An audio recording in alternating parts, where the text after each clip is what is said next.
How to choose who can see your Facebook posts on your iPhone 8 Plus.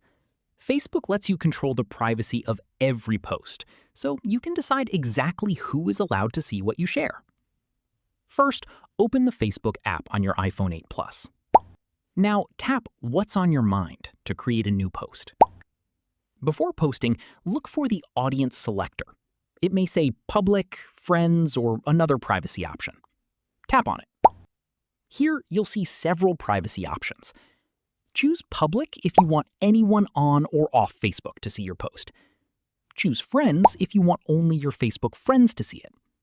You can also choose Friends Accept, Specific Friends, or Only Me if you want to limit who can view your post. After selecting your preferred audience, tap Done. Now, add your text, photos, or videos. And when you're ready, tap Post in the bottom right corner. Keep in mind that if your post is set to public, other people may be able to share it. However, if you choose a more private audience, such as Friends or Only Me, the post's visibility will remain limited based on the privacy setting you selected. So this is how to change who can see your Facebook posts on your iPhone 8 Plus and protect your privacy while sharing content. And that's it. If you found this tutorial helpful, don't forget to like this video, subscribe to the channel, and follow for more iPhone tips, tutorials, and the latest tech updates. Thanks for watching.